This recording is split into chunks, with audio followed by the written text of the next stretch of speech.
우리 성경 말씀 같이 보시겠습니다. 오늘 말씀 누가복음 11장 45절에서 54절 말씀입니다. 네, 유용진 목사님 말씀 전해 주시겠습니다. 그래서 우리 한 가족이기 때문에 어려운 재정 가운데서도 우리가 교인들을 한 사람 하나 살펴가지고 실제로 생활이 어려운 사람이 있으면 우리가 같이 도와주고 막 그러려고 하잖아요. 우리가 일일이 홍보하지 않아서 그렇지 우리가 얼마나 그런 일이 힘든지 몰라요. 그게 왜 그렇죠? 우리는 한 가족이기 때문에 그런 거예요. 한 가족이기 때문에. 그 사실을 우리가 늘 명심하고 이 험난하고 어려운 세상 가운데서 힘을 얻고 위를 받으시기 바랍니다. 자, 오늘도 이제 지난주 이어서 이제 누가복음 계속 강의하는데, 지난주가 우리 바리새인에게 하신 예수님께서 말씀하신 세 가지 화에 대해서 말씀을 드렸잖아요. 오늘은 같은 바리새파의 한 부류의 사람들인 율법학자, 율법교사에 대해서 세 번에 걸쳐서 화이슬전을 하신 그 예수님의 말씀을 가지고 다루고자 합니다. 이제 우리가 이제 알아야 될 게 뭐냐면 바리새파나 율법학자가 비슷해 보여요. 그러나 예수님께서 분명히 오늘 성경 기록상에 따로 지금 구분해가지고 화이슬진저라고 얘기했기 때문에 우리들도 주님의 말씀을 따라서 분리하고서 생각하고자 합니다.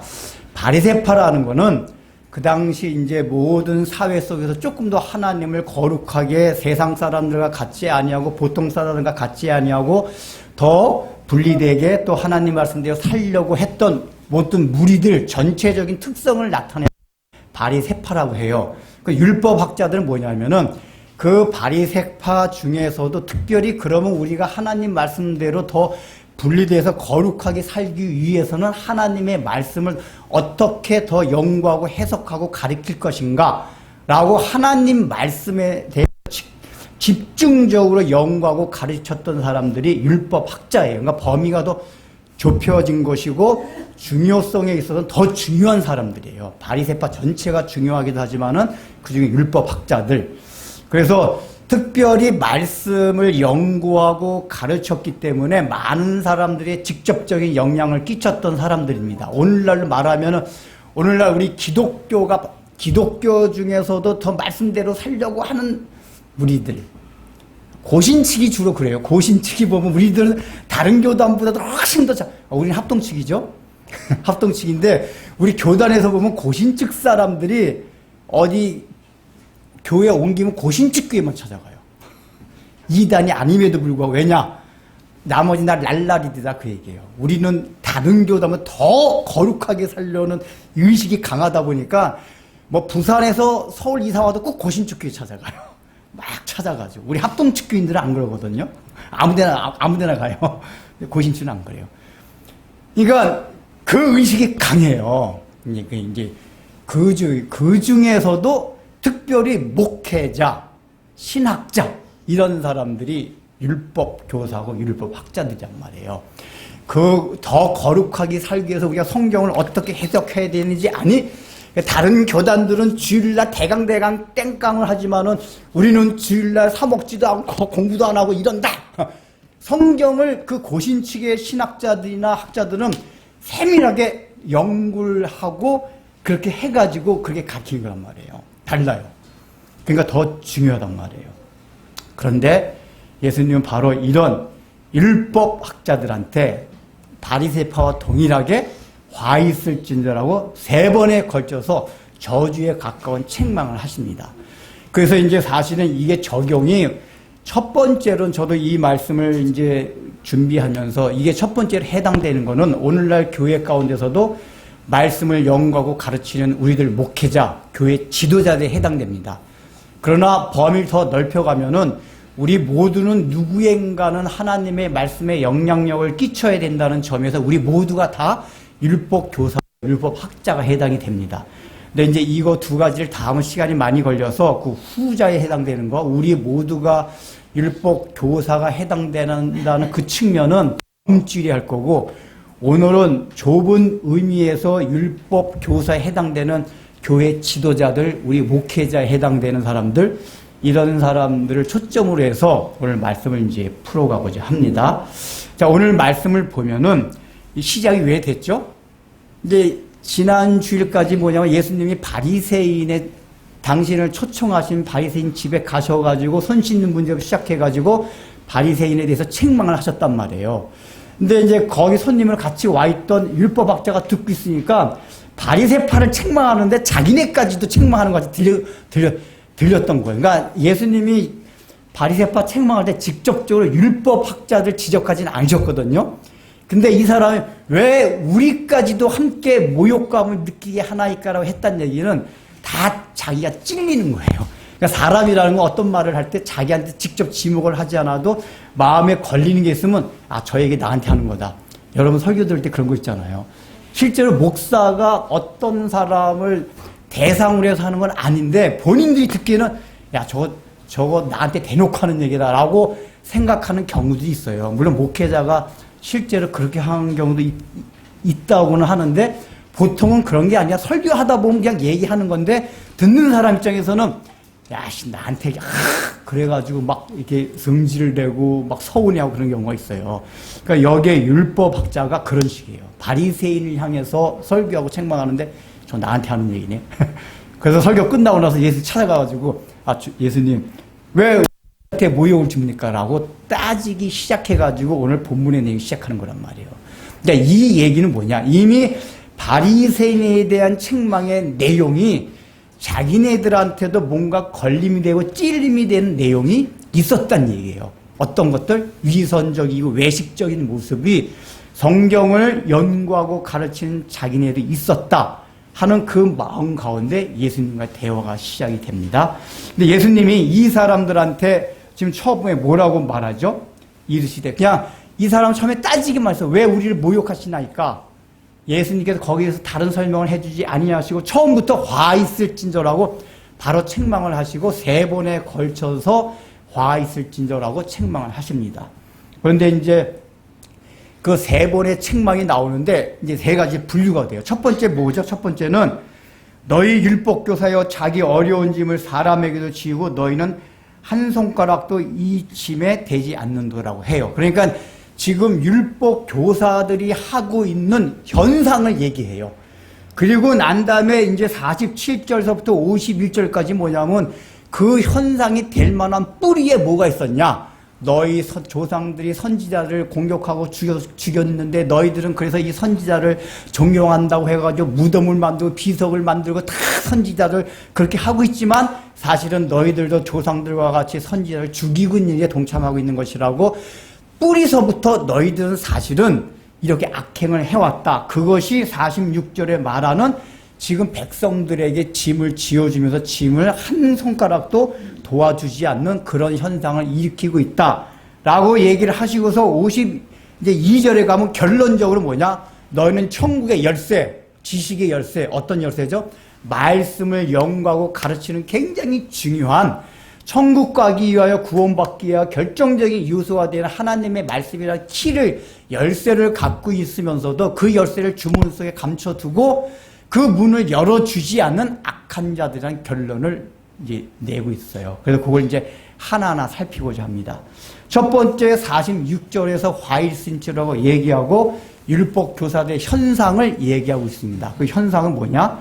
너희가 어려운 짐을 사람들에게 지우고 한 손가락도 그 짐에 대지 않는도다 라고 얘기를 해요. 자, 이 얘기가 뭘까요? 율법 교사들이 이게 뭐냐면은 사람들에게 어려운 짐을 지어놨던 얘기는 지금 요 본문 전에 있었던 얘기가 뭐였죠? 바리새인 집에 갔더니 예수님이 손을 안 씻은 것 때문에 이게 지금 시작이 됐잖아요. 근데 원래 손을 씻는 문제는 하나님이 율법 자체에 명하신 건 아니었어요. 다만 너희가 정결하게 살아가라 하는 말씀을 주셨는데 이 율법 학자들이 바리새파 중에서도 성경을 연구하는 율법을 연구하는 학자들이 야 그럼 우리가 정결을 하기 위해서 더 세부적인 규칙을 만들어서 어떻게 하면 더 정결하게 살아갈까를 연구하다가 손 씻는 의식까지 만들어낸 거란 말이에요. 세부 규칙들. 그러니까 세부 규칙을 만드는 의도는 굉장히 좋은 거예요. 하나님이 주신 명령을 좀 더 잘 지키기 위한 취지에서 세부 규칙을 다 만들어냈어요. 근데 이게 사람들한테 너무 큰 짐이 되었다 그 얘기예요.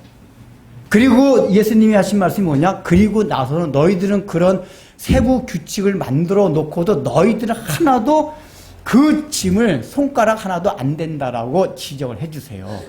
그럼 이제 예수님께서 이 말씀을 하시면 우리는 어떻게 들리냐면은,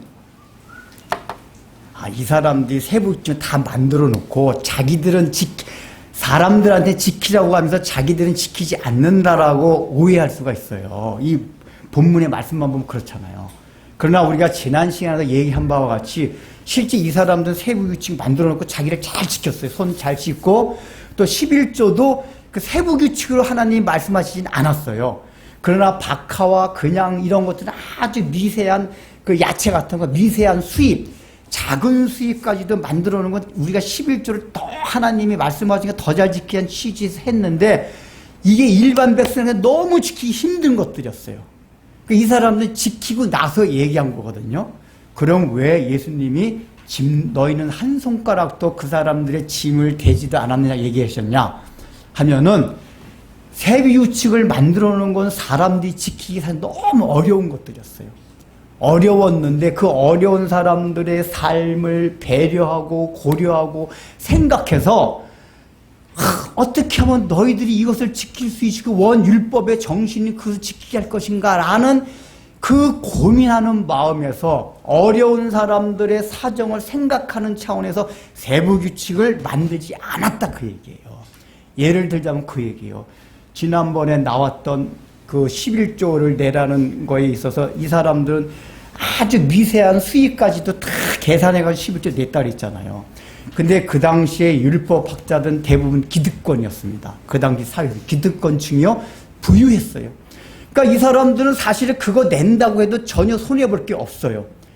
그러나 그 당시에 대부분의 사람들은 하루도 아니고 한 끼도 먹기 힘든 사람이 너무 많았어요. 그러다가 어떻게 조금의 야채가 생겼어요. 그러니까 이 사람들이 생긴 이 야채는 그 한 끼 안 먹으면은 이제 생명의 위협을 받을 만큼의 그런 아주 중요한 음식이었어요. 그러니까 자기네들 율법학자들한테는 삶이 넉넉하니까 그것 좀 11조 내도 아무 상관이 없는 그거 일이었지만은 일반 백성들한테 이거 안 먹으면은 이거 가지고 11조 내면은 그나마 굶어 죽을 수밖에 없는 그런 게 바로 박하와 그냥과 약간 채소들이란 말이에요. 그러면 이런 세부 규칙을 정할 때는 율법학자의 율법의 정신, 하나님의 사랑, 우리를 사랑하신 그 사랑의 정신을 한다면, 하나님께서 이걸 만드실 때 11조라는 거는 모든 게 우리가 하나님께로 왔다. 하나님이 긍휼히 여겨주셔서 우리를 먹혀주시고, 입혀주시고, 채워주신다는 그 생각을 하니까 세부 규칙을 우리가 좋은 치를 만들긴 하지만 이게 어렵고 가난하고 힘든 백성들한테는 짐이 되지 않게끔 세부 규칙을 세워야겠다는 마음가짐을 해야 되는데 그런 건 전혀 고려하지 않고 모두가 다 자기네 기준에서 기득권자의 기준에서 세웠다 그 얘기예요. 안식일 같은 것도 그래요. 안식일인데 원래 하나님께서 일을 하지 말라는 명령만 주셨어요. 근데 세부 규칙을 다 하나하나 만들어. 일이란 게 뭔지 아니 일의 정의서부터 시작해가지고 그래서 어떤 건 일에 해당되고 어떤 건 일에 그래서 여러분 요즘도 이스라엘 가면은 웃기는 게 많잖아요. 저는 이제 성지순례 가서 그거 구경 못했는데 실제로 구경한 사람이 있대요. 지금도 전통 유대인들은 엘리베이터 타가지고 버튼을 안 누린대요. 왜냐 율법학자들 버튼을 누리는 건 일에 해당되고 타는 건 일이 아니고. 물론 우리가 이거 들으면 웃기는 얘기였지만은 여러분들이 이제 아셔야 될 게 뭐냐면은 율법학자들이 이런 세부 규칙을 만들 때 엉성엉성 대강 만든 게 아니에요. 굉장히 우리 인간 그다음에 사회 세상에 대한 예리한 분석과 통찰력을 가지고 만든 거예요. 그냥 이렇게 그 일의 정의가 뭐고 오락의 정의는 뭐고 뭐 이런 여러분 탈무드 봐봐요. 그러니까 성경에 나오는 이런 세부 규칙들이 우리가 예수님께서 뭐라고 말씀하셨어요? 장녀들의 유전이냐고 얘기했어요. 근데 오늘날 그게 뭐라고 그랬죠? 탈무드예요. 그러니까 성경에서 말하는 율법학자의 세부, 그러니까 이게 이제 흐름이 어떠냐면은 하나님 율법을 주셨단 말이에요. 근데 율법이 보니까 듬성듬성 큼직큼직하게 줬으니까 설교규칙을 이제 율법학적 연구에서 만든 거예요. 그걸 이제 그전에 글로 안 하고 율법 이외에는 말로 계속 전해져 왔어요. 그걸 장로들의 유전이라고 해요. 예수님께 비판하셨다. 근데 그 장로들의 유전을 서기 200년경의 학자들이 문서화 시켜서 책으로 만든 거예요. 이게 미시나예요. 그 미시나를 다 구체적으로 해석을 하고 적용한 게 우리가 잘 아는 탈무드란 말이에요. 근데 여러분 탈무드 많이 보셨죠? 탈무드 보면 예수님이 비판하셨듯이 와 장로들 이런 더럽고 막 거기에 탈무드 보면 그런 것들이 있어요 없어요? 탈무드 보면 야 정말 유대인 랍비는 굉장히 지혜롭구나. 대표적인 게 그거잖아요. 유대인 랍비들이 그 탈무드에 그런 얘기 나와요. 하나님께서 왜 하와에 갈빗대를 가지고 아담을 만드셨을까? 성경에서는 그 이유를 말하지 않아요. 탈무드에 뭐라고 나와 있죠? 안 보셨나요? 탈무드의 랍비들이 어떻게 되겠냐? 그건 하나님이 여자를 만드실 때 머리에서 하와를 만드시는 거는 남자 머리 꼭대기에 서지 않게 하려 함이요. 그 다음에 남자 발로 만드시 않은 이유는 남자들이 완전히 복종시켜가지고 남자 발 아래가 노예같이 사는 존재를 만들미 아니요. 그 다음에 갈빗대, 심장 가까운 갈빗대에서 만든 거는 심장과 같이 가장 사랑하는 존재로 만들기 위해서 갈빗대를 만드셨다. 이 사람들이요, 이게 그 해석을 하는 거 보면 놀라운 통찰력들을 갖고 있어요. 우리가 생각해도 아무렇게나 한 게 아니에요. 그러니까 안식일의 어떤 세부 규칙, 10일 세부 규칙 만든 것도 대강에서 만든 게 아니라 나름대로 엄청나게 연구하고 분석하고 논리적으로 사고해가지고 만들었단 말이에요. 이 사람들이. 그러니까 인간적인 면에서는 뛰어나게 사실 만든 거예요. 여기 탈무드를 보면 이렇게 생각하면 돼요. 근데 예수님이 왜 이렇게 비판하셨냐? 그 만들 때에 율법의 가장 기본 정신인 가난하고 소외되고 힘들고 고아와 가부 같은 그런 사람들의 배려가 전혀 없이 자기들 중심을 가지고 만들었다 그 얘기예요. 자기들은 지킬 수가 있어요. 여러분들 이게 오늘날도 그런 게 많잖아요. 법을 제정할 때 기득권자의 입장에서 법을 제정하는 경우가 많아요. 자기들은 지킬 수 있어요. 그리고 자기들은 그 법망을 빠져나올 수 있는 구멍이 다 있어요. 그러나 일반 백성들은 법을 하도 많이 만들어 놓으면 그런 법이 있는지도 몰라요. 아마 제가 오늘날 우리 현행법에 저도 아마 걸린 법이 있을 거예요. 뭔지 몰라도. 법을 다 따지면은 저도 무슨 법인가 걸릴 거예요. 아마 되면은. 법을 많이 만들면 그래요. 이 사람들은 법을 잘 알고 자기들은 그 법에 안 걸릴 수 있는 다 구멍들이 다 있어요. 알기는. 그러나 일반 백성들 그걸 몰라요. 그리고 나중에 보면 범법자가 되는 거예요. 그 쓸데없이 사람들로 하여금 범법자가 되게 하고 죄짐을 지는 거. 아, 난 죄인이다. 죄책감을 느끼게 만들고 있단 말이에요. 그게 종교적이 아니더라도 오늘날 법에서도 그게 많이 있어요. 법이라는 건 기득권자를 위한. 그러나 법을 정할 때는 없는 사람들이 정해진단 말이에요. 제가 웃기는 게 정책도 그래요. 이게 택시기사를 위한다고 막 저녁이 있는 삶 막 해가지고 택시기사들도 밤 너무 일하지 막 8시간만 일하고 막 해가지고 그런 걸 만들었잖아요. 그래서 이제 그 전에 제가 신대원 다닐 때 도급 월급제가 아니라 이렇게 하루 저녁 막 나가 4만 원 내고 나머지는 제가 갖고 이제 이런 걸 신대원 다닐 때 알바를 했단 말이에요. 그때 사례를 받지 않았기 때문에. 근데 그게 저한테 너무 좋아요. 왜 저는 또 목회도 전도사로 목회도 하고 해야 되기 때문에 월급까지 매일매일 할 수가 없잖아요. 그러니까 그 전날 저 과장님, 배척 과장님 저 내일 나갈 테니까 차 좀 하나 나오세요. 나와 해가지고 4만 원만 내고 남은 자기가 가지면 돼요. 근데 그 법적으로 금지시켜놨어요. 그 택시기사들 그게 택시기사들을 위해서 만든 법이거든요. 월급제를 하자. 저녁 있는 삶 기사들한테도. 그러려면 보통 좋은 직장같이 국가에서 재정적 지원을 해줘서 한 달에 월급에 400~500만 원 되게끔 하고 해야 되는데 택시기사들 8시간 일하면 100만 원도 벌기 힘들어요. 그건 지원 안 해주면서 정책 지원 다 그만두면은 저희들과 같이 잠 안 자고도 열심히 일하는 사람도 있어요. 태생적으로 저 같은 잠 안 자고 이런 사람은 운전을 13시간, 14시간 일하면은 20만 원씩 벌 수 있어요. 이를테면은. 그러면 그쪽으로도 길을 허용해야 된단 말이에요. 근데 이 정책을 쓰는 사람들의 탁상공론이에요. 정책 취지는 좋아요. 저녁이 있는 사람, 기사들한테도. 근데 실제적으로 기사들한테는 전혀 혜택이 안 돌아와요. 왜냐? 그 사람들의 실상을 모르고 그런단 말이에요. 그런 정책들이 너무 많아요. 환경오염도 그렇죠. 환경오염 같은 경우도 당연히 우리 환경오염 안 되죠. 그러니까 정책에서 환경오염 가지고 막 기업가들한테 또 강조를 해요. 그러나 여러분들 대기업은 그게 가능하지만 그냥 95%를 대출 가지고 그냥 자기 생존에 걸린 문제를 가지고 영세업자들이 있어요. 이런 사람들한테 환경오염하면 안 된다고 명분은 너무 좋아요. 취지는 너무 좋아요. 그걸 다 그냥 획일적으로 딱 적용하면은 그 사람들은 다 자살해야 돼요. 그 영세업자들은. 취지는 좋죠. 환경오염. 그거 누가 몰라요? 그러나 그런 걸 세울 때 그 영세업자들이 이 법이 적용될 때 과연 사업을 할 수 있을까를 정책자들이 생각을 해야 된단 말이에요. 그런 거 생각 안 해요. 좋은 취지를 하는 거다. 이게 일반 법을 제정할 때 그게 많단 말이에요.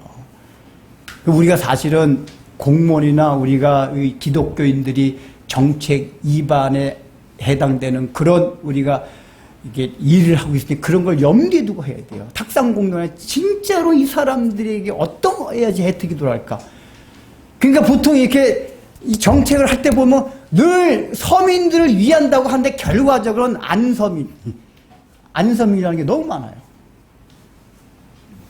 이게 오늘 율법 교사들의 세부 규칙이었단 말이에요. 신앙적으로 종교적으로 하나님을 위하고 하나님이 명령한 율법을 더 잘 지키기 위해서 세부 규칙을 만들었는데 정말 그 원래 하나님이 율법을 주실 때 정신이 뭐였죠? 사랑과 긍휼이란 말이에요. 그 율법의 근본 정신이. 그 사랑과 긍휼의 대상이 될 가난하고 어렵고 힘든 일반 백성들이 이 세부 규칙이 적용되면 힘들까 힘들지 않을까에 대한 고려는 전혀 하지 않고 자기 입장에서만 했다고 해요. 그래서 손가락 하나도 안 됐다 그 얘기가. 이 사람들이 그 세부 규칙 정의, 그러니까 이게 이 본문을 오해하면 안 돼요. 이게 이 본문만 딱 보면 세부 규칙 만들어 놓고 지네들을 안 지키고 사람들만 지키려고 했다라고 볼 수가. 자, 읽어보자. 자, 46절 읽어봅시다. 시작. 이르시되 화 있을 진조 어려운 짐을 사람에게 지우고 너희는 한 손가락도 이 짐에 되지 않는도다. 그러니까 표현만 보면 꼭 그런 것 같잖아요. 자기들은 세부규칙 안 지키고 남들은 지키라고 하는 것 같이 보이는데 내용상은 그게 아니라 세부규칙을 자기네 입장에서 딱 세워놓고 어렵고 힘든 사람은 이렇게 지킬 수 있도록 도와주지 않았다 그 얘기예요. 그럼 이게 왜 그랬을까요? 이게 세부규칙을 만들 인간의 마음에 첫 번째 있는 이 심리 기질이 뭐가 있냐? 하나님과의 신뢰관계가 안 쓰였기 때문에, 불신이 있기 때문에요. 여러분 제가 그전에도 그 얘기, 출애굽기 가운데 그 얘기를 했는데 규칙이 법의 규칙 세부규칙이 많은 사회가 좋은 사회일까요? 법이 적은 사회가 좋은 사회일까요? 적은 사회가 좋은 사회예요. 제가 그 예를 들었잖아요. 어느 목사님 유학 가셨는데 월세를 이렇게 렌트를 했는데 나중에 무슨 월세 계약서가 채광권이더래요. 왜 그런지 아세요? 월세 했는데 못자국남은 10불 배상, 뭐 벽지에 크레용 하나 그어져 있으면 5불 배상. 그러니까 모든 걸 다 계약을 했어요. 우리나라는 그럽니까? 안 그럽니까? 계약서만 써요. 왜 그러죠? 우리나라는 정의라는 게 있어요. 법이 없어도 대강 주인가 그냥 아이 그래 넘어가기도 하고. 그러니까 우리나라 사람이 미국 사람은 훨씬 착한 사람들이에요. 법이 없어도 살 수 있는 게 우리나라 사람. 미국 사람들 법이 그 계약이 있어야만 그게 없으면 분쟁이 되는 거예요. 근데 우리나라는 일일이 세부 규칙을 안 만들어도 분쟁거리가 안 돼요. 대한민국 좋은 나라, 착한 민족이에요. 실제 우리 민족 참 착한 민족이에요. 그러니까 이게 계약사회라는 게 참 좋은 게 아니에요. 분쟁거리가 많기 때문에. 그러니까 이 얘기가 뭐냐? 세부규칙을 이 율법학자 많이 만들어놨다는 얘기 뭐냐면은 그만큼 자기들이 하나님 말씀을 지키려는 자신감이나 뭔가 어떤 확신이 없었던 거예요. 하나님이 자기인들을 사랑한다는 확신이 없었기 때문에 그런 거예요. 그래서 세부규칙을 많이 만들어놔야 분쟁의 소지거리가 없다. 하나님과 자기들과의 분쟁의 소지거리가 없다. 너 내 명령 지켰어 안 지켰어? 세부규칙 만들어 저 이건 했으니까 하나님 괜찮잖아요. 그거. 그러니까 하나님 뭐라고 하죠? 원래 율법의 정신은 원수까지도 사랑하고 긍휼을 베푸는 거란 말이에요. 근데 그것까지 지킬 자신이 없어요. 그러니까 세부규칙 막 만들어 놓고 저 이건 다 했잖아요. 자신 있게 그걸 명함이 된단 말이에요. 근데 여러분 원래 신뢰관계 싸움이 그럴 필요가 없어요. 이제 서로 사랑하는 남녀가 결혼을 하게 됐어요. 너무 사랑하니까 여자가 당신 나 사랑하지. 그럼 나 결혼하면 앞으로 나 집안 좀 많이 도와줘. 여러분 너무 사랑하면 집안일만 많이 도와준다는 그 말 한마디만 가지고도 얼마든지 가능해요. 근데 나 자기 확실히 못 믿겠어. 그러니까 집안일 도와주는데 하루에 1시간 설거지, 30분간 세탁기 청소, 그 다음에 20분 또 청소. 이런 식으로 다 만약에 첫째, 둘째, 셋째 이거 정했다고 해봐요. 그럼 그건 뭐냐? 이 여자가 남자에 대한 사랑에 대한 신뢰가 적은 거예요? 많은 거예요? 없어서 그런 거예요. 신뢰가 크면 도와줄까? 왜 도와준다는 것으로 나를 사랑한다는 표현 얘기 도와줘. 그까지 돼요. 그러나 뭉뚱거리는 도와준다는 내용 안에는 나를 사랑이 다 포함되어 있어요. 그런 상황에 따라 하루에 30분이 될 수도 있고 20분이 될 수도 있고 1시간이 될 수도 있고 어떤 날은 세탁기 돌리고 어떤 날은 청소 못 해줄 수도 있고 그럴 수도 저럴 수도 있단 말이에요.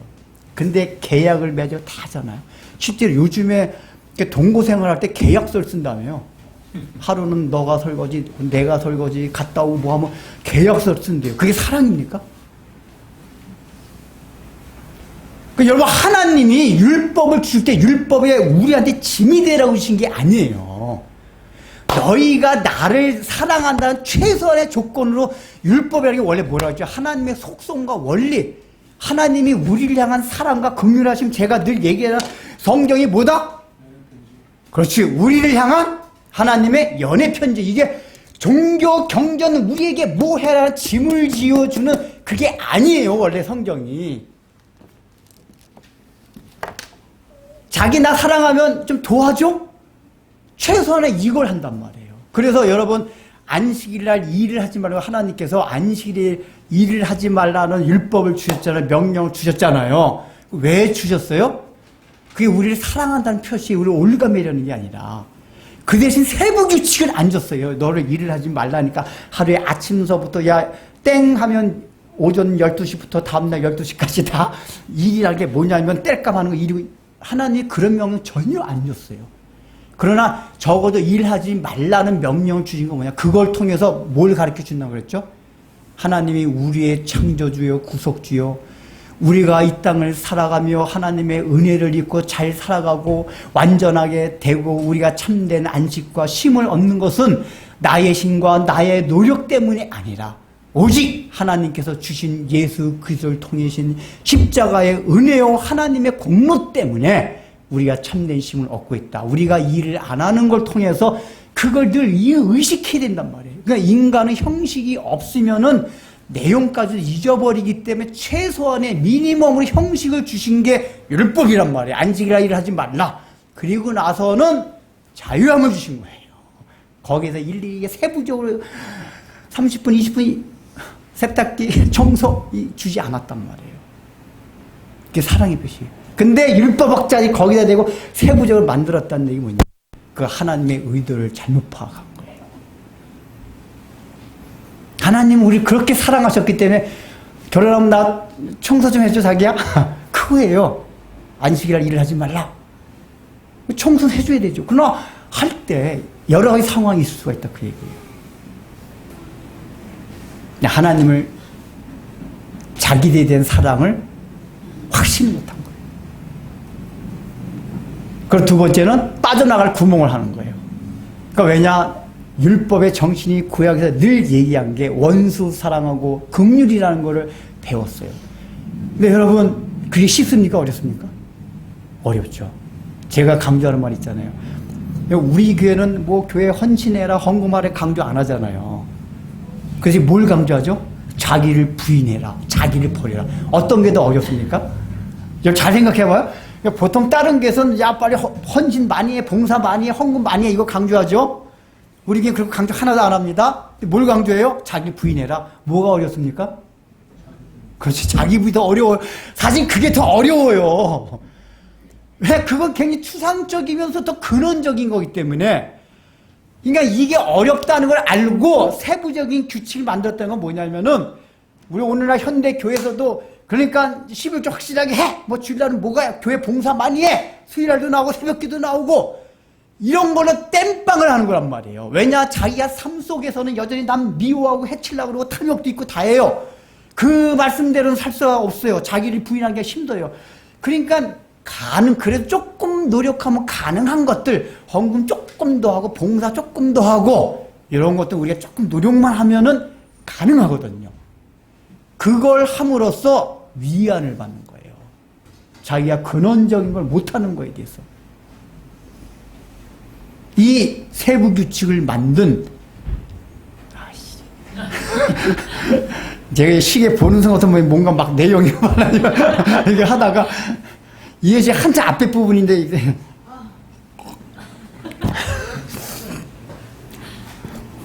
시계 보면 이제 막 제가 마지막에 와서 그래서 원래 결론은 고리를 몇 개 만들어서 설명을 해야 되는 시계가 너무 20분까지 갔다 하면 고리 싹 빼버리고 껑충 뛰어가지고 결론면 되고 있어요. 자, 그래서 이제 취지를 잘 알아야 돼요. 이 세부 규칙을 만들었다는 게 빠져나갈 구멍을 만드는 거예요. 자기들이 예측하는 거예요. 그러니까 여러분 오늘날도 우리 교회 지도자들 봐요. 동성애 얼마나 핏대대고 반대합니까? 맞아요. 성경에 동성애에 분명히 금지되어 있어요. 악한 겁니다. 근데 여러분 정말 그렇게 하나님을 사랑해서 동성연애는 절대 하면 안 된다고 반대하고 막 하려면 뭐까지 돼야 되냐? 성경이 동성연애와 더불어 오늘 그것보다 더하게 하나님 강조하셨던 것들이 뭐죠? 너희들 탐욕 부리지 말고 거짓 증거하지 말고 불의를 보지 말고 이런 말씀도 많단 말이에요. 그러면 동성연애를 반대하는 그 열심과 그 정성 그대로 가지고 왜 한국교회가 다 탐욕적으로 살아가느냐? 왜 이렇게 불의한 것을 보면서 그냥 누구냐 가지고 더 핏대를 세우고 얘기를 해야 된단 말이에요. 근데 그런 건 침묵해요. 동성연애만 그래요. 왜 그런지 아세요? 설명했죠. 왜 그럴까요? 동성연애 반대해도 손해볼 게 없어요. 여러분 동성연애 반대하는데 자기가 힘쓰고 노력할 게 있습니까? 자기를 부인하고 내려놓겠습니까? 그거는 예수 안 믿는 사람이 볼 때 동성연 혐오스럽잖아요. 이게 그냥 상식 생각, 남자가 여자가 혐오스러워. 그건 자기가 뭐 십자가를 지거나 자기를 부인하고 할 필요도 없어요. 너무 쉬워요. 그 반대하는 거는. 그러니까 그거는 열내고 반대하면서 탐욕 부리지 마라 이런 거에 싹 들어가요. 왜요? 자기 탐욕 부리고 싶거든요. 온갖 그냥 다 채우고 살고 싶거든요. 그래서 위선이고 외식하는 자들이란 말이에요. 오늘날 우리 한국 교회가 얼마나 그런 오류를 많이 범하는지 몰라요. 내가 지킬 수 있을 것이 예측 가능한 것들은 다 회복 규칙을 만들어놔요. 그리고 그게 안 되는 것들은 나 이거 다 지켰잖아요. 라고 위안을 받고 하나님한테 항변할 수 있는 것들이에요. 나 이거 다 했는데요. 율법학자들이 세부 규칙을 만들어 이면에는 이런 것들이 있다고 얘기해요. 이게 오늘 우리 한국교회 지도자들 그래서 잘 생각해야 되는 거예요, 우리가. 과연 하나님의 말씀이 얼마나 세부 규칙이 많아요. 헌금 무슨 종류가 이렇게 많은지. 11조 감사헌금 무슨 1,000번째 헌금이 있다. 1,000번째 헌금 장로 축가, 장로 임직 감사헌금 그렇게 많은지 몰라요.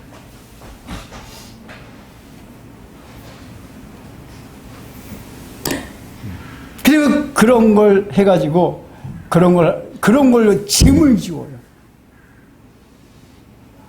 이 헌금 얘기 나왔지. 여러분들, 저는 참 우리 목사님이 노회에서 보면 이게 노회 운영비가 다 우리 교회에서 헌금으로, 우리도 우리가 노회에 소속되어 있으면 노회에다가 노회비를 다 내요. 그런 거 가지고 노회를 운영하는 거란 말이에요. 아, 근데 우리 노회 이렇게 모여보면 노회 목사님 돈 어떤 때 보면 참 이게 이런 말 하겠지. 그런데 막 흥청망청 막 쓰는 것 같이 이렇게 느껴질 때가 있어요. 그래서 야, 이거 교인들이 헌금으로 나온 거, 교인들이 이 돈 보려고 얼마나 상상한 눈치 봐가며 먹고 싶지 않은 술도 그냥 억지로 마셔가면서 이렇게 돈 버는 거로 헌금한 건데, 어떤 데 보면 목사님들이 그 우리 일반 성도들의 그 삶의 애로와 그 애환을 너무 몰라요. 얼마나 힘들게 돈을 번다. 그래서 제가 목사님들 좀 한 달에 하루씩 어디 일용직해 돈을 좀 벌어봐야 얼마나 눈치 봐서 힘들게 돈을 번다는 걸 알 텐데, 특히 이게 이제 사랑이 있어봤잖아요. 그러니까 대형교회 목사님인데 그럴 수밖에 없는 게, 주변에 늘 옆에 있는 장로님이나 안수집사님들이 사회적으로도 좋은 직업, 사업에 성공한 이런 분들이 많아요. 그런 분들 돈을 쉽게 뭐 직장도 4시에나 오기도 하고 막 그래요. 그러니까 제자훈련도 제가 얼마나, 이것도 참 조심스러운 말이긴 해요. 제자훈련의 취지는 좋은데, 제가 이제 사랑의 걸 시켜보면, 야, 이거 잘못하면 종교적 엘리트주의를 만들 수가 있구나. 제자훈련 받으려면 직장이 5시 전에 끝나야 돼요. 토요일날도 5일 근무제 정확하게 5시에 땡 하면 하고, 여러분, 그런 직장이 많습니까? 대기업이나 공기업 뭐 이런 데나 그렇지, 우리 성 가운데는 막 평상시도 11시까지 일해야 되고, 새벽에 4시에 일어나야 되고, 그냥 토요일날 11시까지 일해야 되고, 이런 직종이 얼마나 많은지 아세요? 근데 기준을 공기업, 대기업 같이 5시 땡! 하고, 8시에 출근하고, 보너스도 또박또박 받고, 이런 사람들 데리고, 막, 기준으로 가지고 규칙 만들고 제자훈련해야 된다. 종교적 엘리트주의를 만들어내요. 그러면 그러지 못하는 사람이 오는 상실감이 얼마나 큰지 아세요?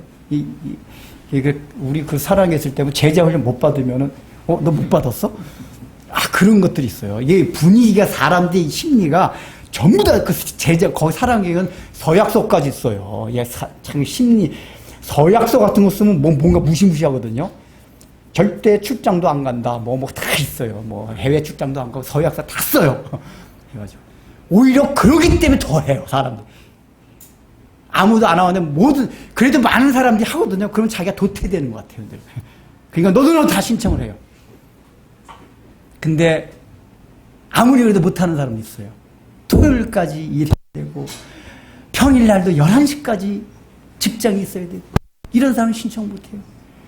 거기에 왜냐면 일주일에 책 한 권씩 읽고 독후하면서 그런 숙제가 많거든요. 그 11시까지 일하는 사람은 그걸 어떻게 해요? 와서 자기도 바쁜데. 근데 우리는 그런 게 배려되지 않은 채 이 교회 안에서 신앙의 유익을 이해한다는 명분 아래 그런 일이 행해지고 있단 말이에요. 우리 교회 지도자들이.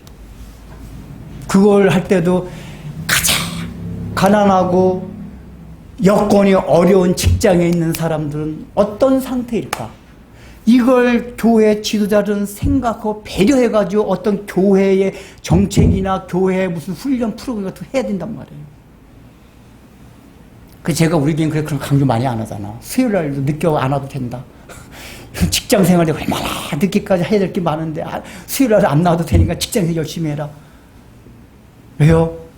저도 그런 삶을 살아왔기 때문에 우리의 성도들이 일반적인 직장의 삶 가운데 얼마나 전투적으로 살아야 돼요. 수요일 날 빠져나오기 힘든 걸 제가 알아요. 다 공기업다는 게 아니기 때문에.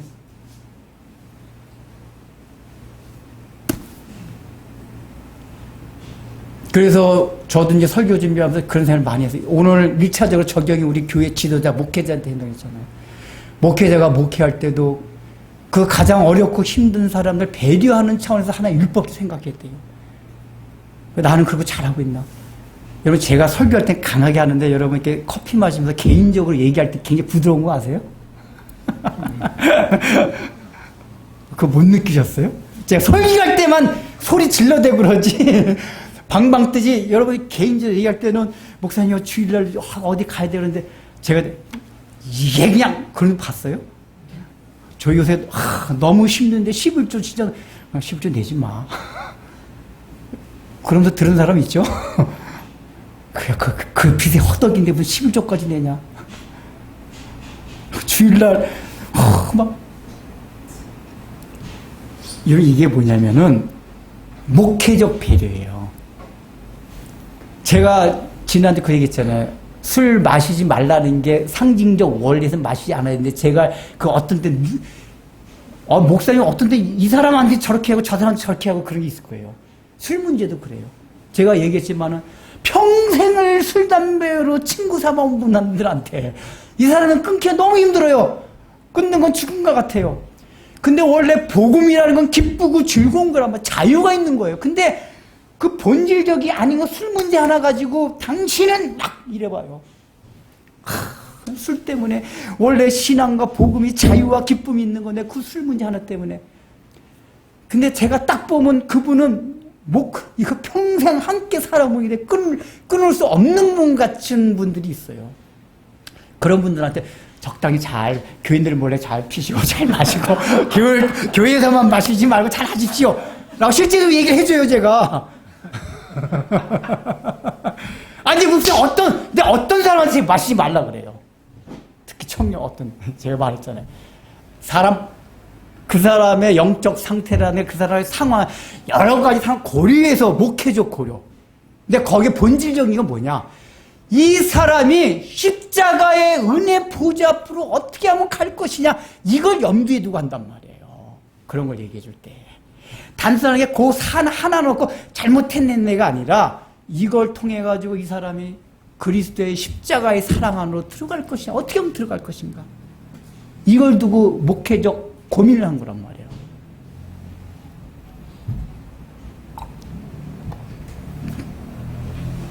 늘 저도 이제 그러지 않는 날을 계속 살펴봐요. 내가 목회함에 있어서 이 율법 학자들의 오류를 범하고 있지 않나.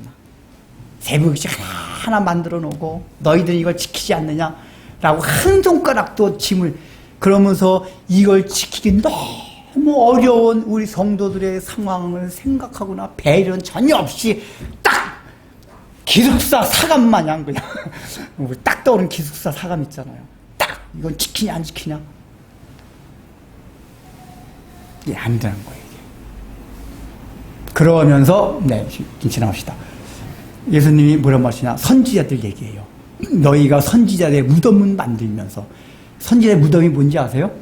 우리가 무덤을 만든다는 얘기는 그 사람을 기념한다는 얘기예요. 우리가 예를 들면 누가 죽으면 큰 무덤 만들고 하잖아요. 그러니까 그 사람을 존경하고 추앙한다는 의미에서 무덤 만들고 막 비문한단 말이에요. 그러니까 지금 이 율법학자들이 실제로 그 당시에 많은 선지자들의 막 무덤을 만들었던 것 같아요.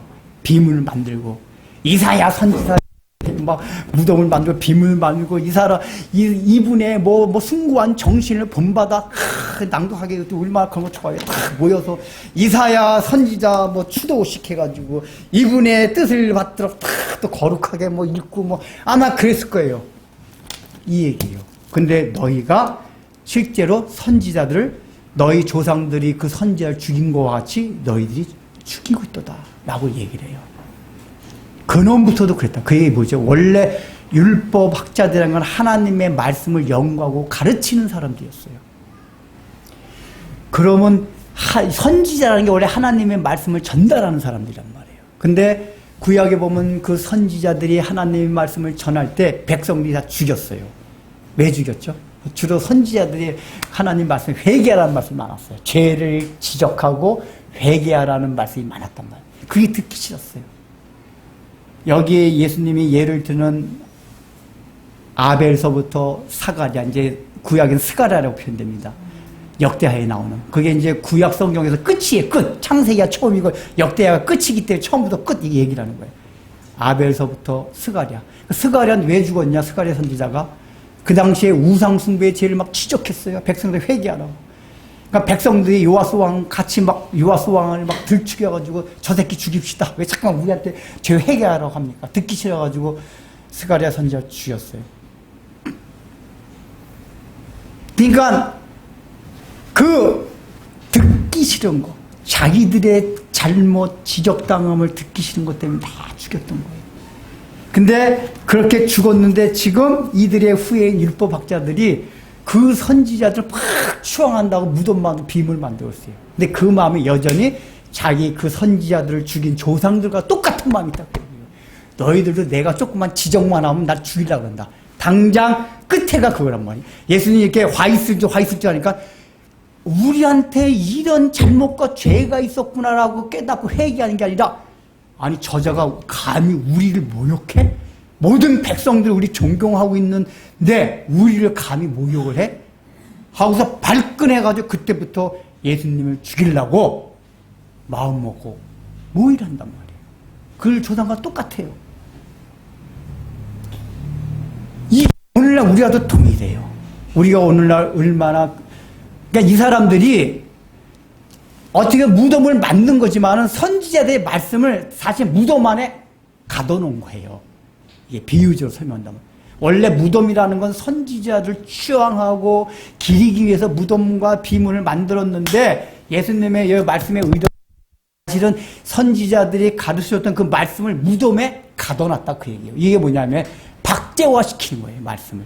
그러니까 우리가 우리 조상대들은 얼마나 이런 신앙을 지켰냐, 뭐 아느냐, 우리가 어떤 교리를 가지고 살아왔는지 아느냐, 우린 종교 개혁자들의 후예들이다, 종교 개혁자들 어떻게 계열을 익혔는지 아느냐, 손양원 목사님과 주기철 목사님이 어떻게 살았는지 아느냐, 얼마나 우리가 추앙을 합니까?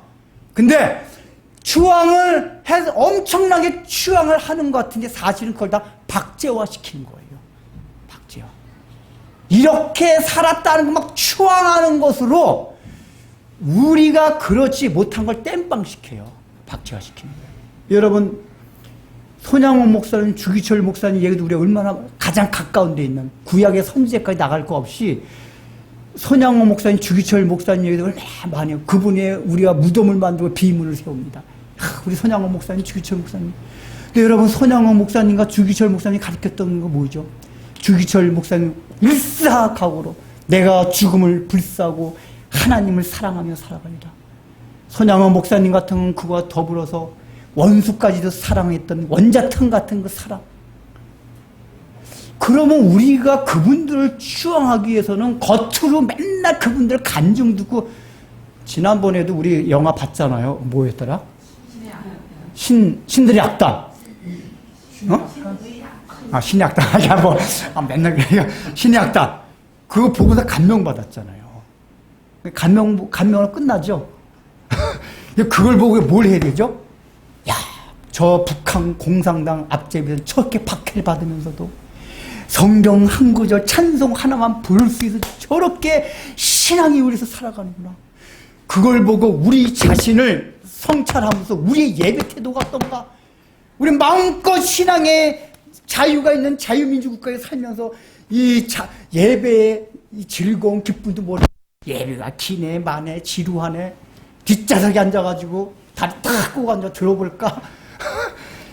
그 북한의 그 지하교인들 봐봐요. 그냥 말씀 하나도 없고 찬만 부를 수 있는 만큼 너무 감사하고. 그러면 우리의 신앙을 보면 우리가 회개하겠구나 이제. 그래야 되는데 잠깐 울고, 야 북한에 그 사람 그렇게 한다 추앙만 해요. 그리고 신앙을 박제화시켜요. 그들은 그렇겠다. 감동받은 거로 우리가 땜빵을 해요. 아니란 말이에요. 감동받은 거 땜빵하는 게 아니라, 야 이제부터 우리 예배태를 고쳐야겠구나. 하나님의 말씀에 대한 간절함이 있어야겠구나. 저들은 저런 상황 속에서도 뭔가 하나님을 향한 그 간절함이 있는데 오늘 우리 이게 뭐냐? 너무나 부유함과 풍요함에 그냥 가로막혀가지고 흥청망청 살아가고. 우리 남한교회, 아니 그런 영화를 대형교회에서 많이 지원해서, 제가 들은 바로는 대형에 많이 지원해서 해줬대요. 그러면 대형교회가 그걸 지원해줄 때, 야 우리가 너무 이 풍요로운 특별히 대형교회가 근데 앞장서잖아요. 너무 이 얼마나 우리가 풍요로운 세상에 살고 있어요. 풍요로운 세상 가운데 우리가 너무 탐욕적으로 살았구나. 이런 영화를 우리가 지원해서 만들었으니 추앙만 할 게 아니라 박제화시킬 것이 아니라 우리들도 이젠 탐욕을 버리고 북한 성도들 같이 가난한 마음으로 살아가겠구나. 이게 우리 한국교회 목회자들한테 일어나야 되잖아. 성도들한테 일어나야 되잖아요. 근데 그 탐욕은 다 놔두고, 야, 북한의 성도들이 이렇게 믿는다. 감동받았다. 박제화시키는 거예요. 손양훈 목사님이 원수 사랑했다. 그럼 우리들도 정말 원수를 한번 사랑해보려고 몸부림쳐야 될 거 아니에요.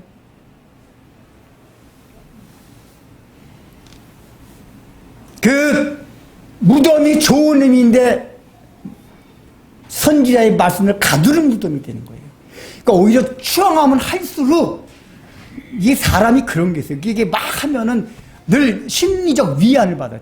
땜빵이 돼요. 땜빵. 우린 이렇게 추앙하니까 뭔가 추앙함으로써 자기네들이 그 선지자같이 산 것 같은 느낌을 받아버려. 안 살고서도. 여러분 공부 안 하는 사람 특징이 뭔지 아세요? 생전 공부 안 하다가 뭐처럼 마음 먹고 공부해요. 그러면 원래 공부를 1년에 한 번도 안 했기 때문에 책상이 너무 지저분해요. 그냥 닦고 받고 뭐 너무 지저분 막 닦고 이거 너무 막 닦고 너무 배가 고파요. 그래서 출출하게 라면 하나 끓여 먹고 그 라면 끓으면 어떻게 졸려요. 그래서 책상에 앉아 공부를 하는 마음으로 책상에 앉아 라면까지 끓여 먹겠다. 아주 피곤이 막 와요. 잠들어요. 그래도 감히 바로 자리에 눕지 못하고 책상에서 졸아요.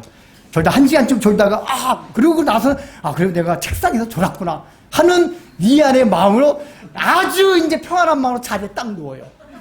그리고 아침에 누워서 일어나서는 내가 그래도 책상에 앉아 있었다 하고죠. 학교를 가서 시험을 보는데 시험은 빵점.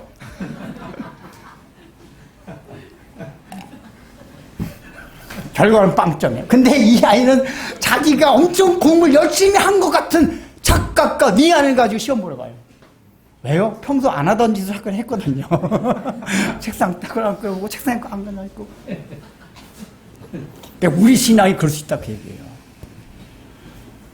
워낙에 못하면 그런 걸로 땜빵, 본질이 아닌 거 가지고 세부교시가 땜빵을 만들어 그 열심히 다 지켰다. 시험은 빵점. 아닙니다. 본질을 향해서 나와야죠. 그래서 더 하고 싶은 내용이 있지만 이 선지자들 얘기가 그 얘기가 뜬금없이 나온 얘기가 아니에요. 그러니까 이 사람들이 박제화된 이 옛날에 우리 신앙생활 잘했던 그걸 박제화된 이걸 하다 보니까 마음이 세부규칙까지 위안을 받으려는 이거와 연결된다 그 얘기예요. 그런 현상이 일어났어요. 거기에 결론이 뭐죠? 마지막에 화 있을진저 너희 율법 고사여 너희가 지식의 여서 지식이란 건 뭘까요? 하나님 말씀이에요. 하나님 말씀을 가졌다는 건 굉장히 중요한 거예요. 그 목회자가 굉장히 중요한 직분인 건 사실이에요. 이게 천국문을 열어주는 키를 너희에게 줬다. 예수님도 그걸 인정한 거예요. 말씀을 영부하고 가르치는 자들한테 너희들은 천국문을 주는 키를 너희에게 주어졌다. 뭐 하라고요? 천국문 앞으로 오는 자들에게 문을 열어주라고. 근데 뭐 하고 있죠 지금? 주먹을 뚝 눕고 감추고 있어. 이 율법학자들 감추고 있어. 이게 앞에 하는 행동이에요.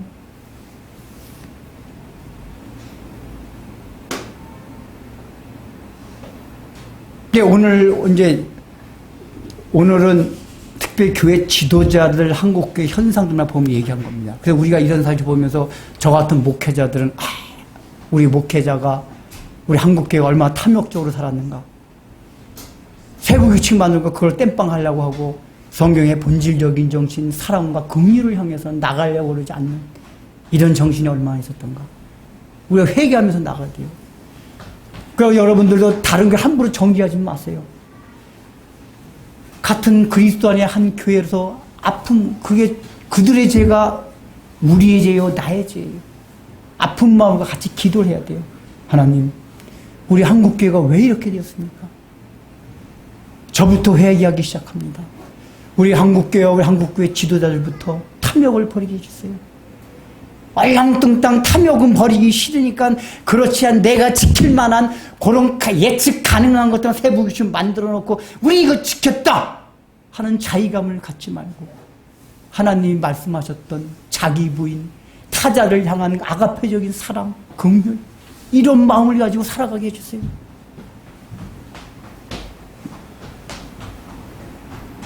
그러지 않으면 우리도 주님께 화 있을진저 너희 한국교회요, 화 있을진저 진리백교회라는 책망을 들 수가 있단 말이에요. 오히려 우리 진리백교회는 더더욱 조심해야 돼요. 왜요? 진리백교회는 고신측 비슷하게 우리는 합동측 교단이지만 제가 말했잖아요. 교회할 때 여러분 제가 강조했던 게 뭐였죠? 기억나세요? 처음에 교회할 때 공동체, 우리는 하나다. 그 사도행전 그걸 강조했잖아요. 나누는 거, 우리는 한 가족이기 때문에 나눠야 된다. 두 번째가 뭐였죠? 일사가고 순교자적인 정신으로 이 세상을 살아가야 된다. 그거 했잖아요. 근데 그런 마인드를 가지고 살려다 보면 정작 우리도 그렇게 살아야 못 살아요?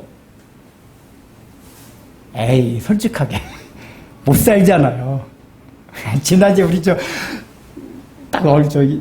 신집사하고 얘기하다가 우리 그 외사촌 동생 부부가 의사인데, 둘 다 부부인데 재수를 엄청 열심히 들어요. 그래서 이제 저 남편 그 의사가 목사님 한번 목사님에게 가보고 싶대요. 왜? 3번 멀어서 이제 못 오는데 그 교인들, 목사님 설교는 교인들 한번 보고 싶대요. 신집사 오지 마세요. 그러니까 이제 그 의사가 뭐냐면은 오지 말라 그러세요. 우리 외사촌 보면 그 유목사님 설교 듣는 교인들 얼마나 영적으로 뭔가 딱 보통 교회 교인들과 같지 않고 정말 자기를 부인하고 긍휼을 베풀고 타자를 자기 몸같이 사랑하고 그렇게 살아갈까를 아마 하고 혹시 올까봐. 근데 우리 행편은 어떻죠? 그러지 못하다는 걸 신집사가 자인한 거예요. 목사님, 우린 그렇지 못한데. 그러지 못한데. 그래요. 그러지 못해요. 그럼 더더욱 마음을 쳐야 돼요. 그리고 그렇지 못한 마음을 가지고, 근데 그렇지 못하면서 아주 나쁜 습관이 뭐예요? 또 정죄, 기들은 높아져가지고 정죄만 해요. 에이, 저거 탐욕정이야. 기복신앙들. 너는 안 그러냐? 너 말만 기복신앙 비판하지, 너 그거 안 살아? 너 뭐 긍휼 어쩌고 하지만 너 정말 자기 중심적으로 안 살아가? 그리고 딴 교회대가만 정죄하고 비판하지 말란 말이에요. 그 비판하고 정죄할 그걸 가지고 그들을 기도하고 내 자신, 우리 교회를 성찰해야 된단 말이에요.